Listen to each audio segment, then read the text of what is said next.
सब में भगवान दिखने लग जाते हैं, सब में भगवान दिखने। हमने देखा पूज्य सदगुरुदेव श्री भक्तमाली जी महाराज अत्यंत निकट रहकर देखा, किसी भी प्राणी में गुण दोष उन्हें दिखता ही नहीं था। वे समस्त प्राणियों में भगवान का दर्शन करते थे, समस्त प्राणियों में देखा हमने, उनके जीवन को देखा, सभी प्राणियों में भगवत दर्शन।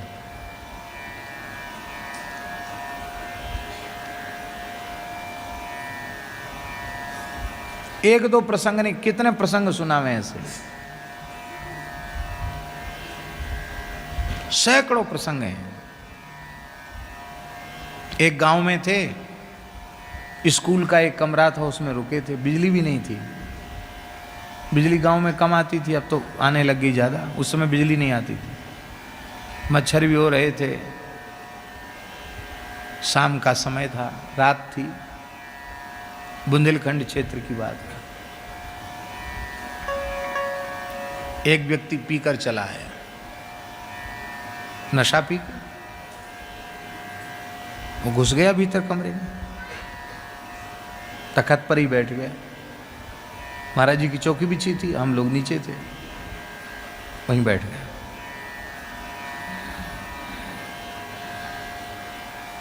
हम लोग रोकने लगे, नहीं नहीं नहीं बैठने दो, बैठने दो। आओ राम जी आओ।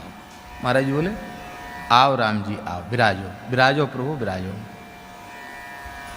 कहो गुरु कैसे हो? महाराज जी बोले भगवान आपकी कृपा है। अब वो वृंदावन नहीं बोल पा रहा था, नशे में इतना था। गुरु गोवर्धन से कब आए? महाराज जी बोले गोवर्धन पहले रहते थे, अब वृंदावन से आए। गोवर्धन से आए ना, गोवर्धन? हाँ गोवर्धन से आए। ऐसी थोड़ी देर बतराता रहा, फिर उठ के चला गया। और ठीक है? हाँ ठीक है, कृपा है आपकी। महाराज जी कैसे गांव में आप आगे बताओ, ऐसे ऐसे लोग हैं। कहते देखो पंडित जी, जब ज़्यादा प्रेम होता है तो वहाँ फिर मर्यादा नहीं रह जाती है। कितना प्रेम है इनको संतों से, आकर एकदम निकट बैठ गए। महाराज उसके मुंह से दुर्गंध आ रही थी, कहा हमको तो नहीं आई, तुमको आ रही थी, नशा पिए हुए था। तो देखो ऐसा है कि कुसंग में पढ़कर मनुष्य में अनेक प्रकार के दोष आ जाते हैं।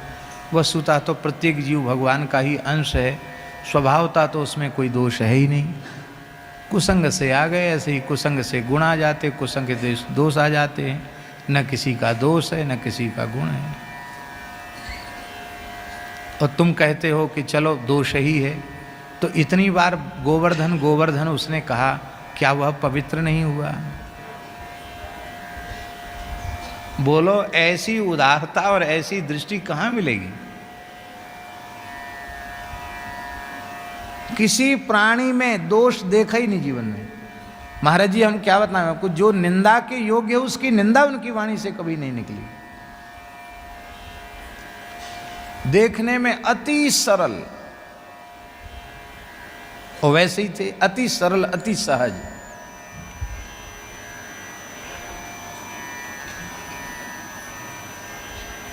उधर गए थे खेड़ी भोकरी, जब बार की यात्रा, उधर से लौट के आए तो रिजर्वेशन नहीं हो पाया।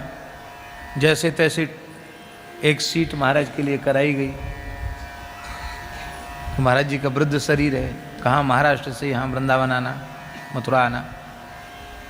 और महाराज जी बोले, भीड़ थी डिब्बा में, अपना आसन समेट के कोने में खिसक गए। कहा भैया अकेले नहीं, सब आओ बैठ जाओ। सब बैठ। अब जिन लोगों ने सीट कराई थी, जो साथ वाले थे, वो खड़े रह गए। ऐसा होता तो हम ही बैठ जाते, महाराज जी को लिटाते क्यों? वो लिटे नहीं। कहते नहीं भाई, इस पर राम जी की ट्रेन है, सबका अधिकार है, सब बैठो, सब प्रेम से चलो।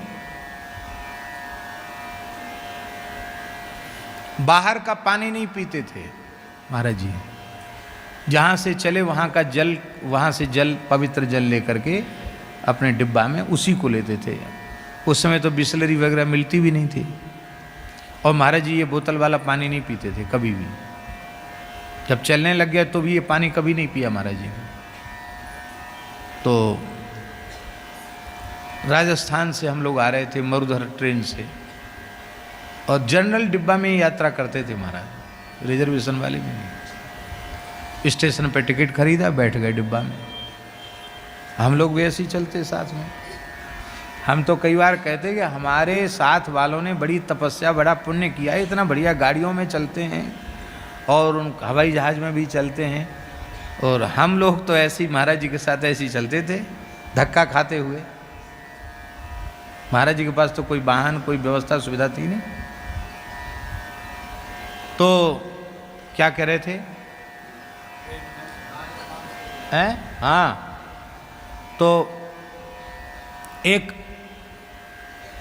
मुसलमान स्त्री, उसके कई बच्चे थे, कोई पुरुष शायद साथ में नहीं था, और जनरल डिब्बा था तो नीचे ही बैठी थी वो, कई बच्चे थे उसके, और प्यास से व्याकुल थे।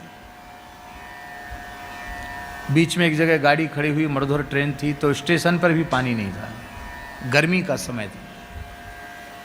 महाराज जी ने, उसने कहा भी कि भाई बहुत बच्चे मेरे प्यासे हैं, पर किसी ने पानी नहीं दिया। महाराज जी के कान में जैसी बात पड़ी, महाराज जी ने तत्काल अपना कमंडल ढक्कन खोला और कहा अपना बर्तन लाओ। बर्तन आगे किया, महाराज जी ने पानी, और पिलाते पिलाते पूरा पानी खत्म हो गया। नहीं तो कहते कि भाई तुम तो आगे स्टेशन पे भी पी सकते हो, हम अपना पानी तुमको क्यों दें। बड़े प्रेम से पूरा पानी पिला दिया, और प्यासे प्यासे हम लोग वहाँ से, भयंकर गर्मी का समय, और बाहर का पानी पीते नहीं, प्यासे प्यासे वहाँ से मथुरा स्टेशन तक पहुँचे। ट्रेन भी लेट हो गई। वहाँ जब उतरे तो हमारी हालत तो ये हो गई कि एकदम तालू चिपक गया, बोलना मुश्किल, इतनी प्यास। महाराज जी में इतना धैर्य था, इतनी तितिक्षा थी, सहनशीलता बहुत भारी थी उनमें। आए जब यहाँ पहुँचे सुदामा कुटी, तो बोले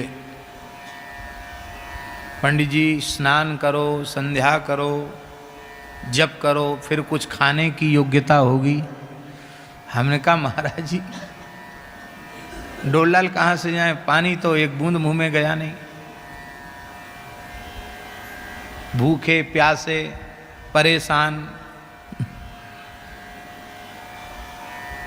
तो कहने लगे तुम्हारी पोथी में निषेध न लिखा हो तो लो शिकंजी बना देते हैं। तो महाराज जी ने शिकंजी बना के दिया, नमक और नींबू और थोड़ा शक्कर डाल कर। बोले कोई बात नहीं, ज़्यादा प्यासे हो तो ये पी लो, तब स्नान करो। खुद कुछ नहीं लिया। बोले तुम्हें क्या भूख प्यास लगी है? हम बनारस से पैदल चल कर के, जब मन में वैराग्य जगा तो बनारस से पैदल चल के विंध्याचल आए, रास्ते में कुछ नहीं लिया। और जब विंध्याचल पहुँचे तो बहुत जोर भूख लगी थी। गंगा जी में स्नान किया तो भूख और बढ़ गई, तो वहाँ गंगा जी के किनारे की मिट्टी खा करके गंगा जी का जल पिया, भूख बुझ गई। तुमको मिट्टी खाने का अवसर तो नहीं आया। ये उनमें भेद नहीं था कि ये म्लेच्छ है, इनको क्या देना। किसी प्राणी में, सब प्राणियों में भगवान का दर्शन करना, ये वाणी से नहीं, महाराज जी व्यवहार से दिखाई पड़ता है। व्यवहार से ये देखने में आया कि सभी प्राणियों में उनकी भगवत दृष्टि थी। शिष्यों में भी ये शिष्य हैं ये भावना नहीं थी, उनके प्रति भी भगवत भाव था। किसी की भी सेवा करने में उनको कोई संकोच नहीं। हम लोग जूठे बर्तन छोड़ देते, उनको मांजने में उनको संकोच नहीं। कभी पूछते नहीं कि किसने जूठा छोड़ दिया, बड़े प्रेम से मांज देते हैं। इसको कहते वासुदेवः सर्वम। यस्मान्नोद विजिते लोको लोकान्नोद विजिते च यः हर्षामर्ष भयोद्वेगैः मुक्तः यः सच मे प्रियः।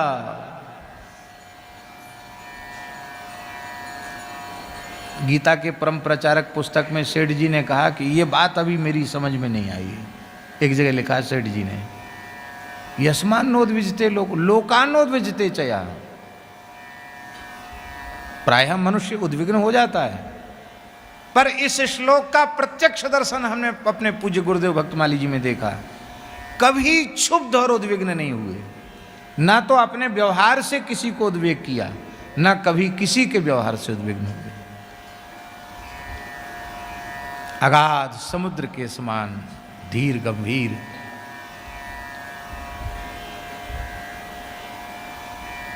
ये बिना सर्वत्र भगवत दर्शन के ये अंतःकरण बन जाए, ऐसी स्थिति बन जाए, ये कथमपि संभव नहीं है।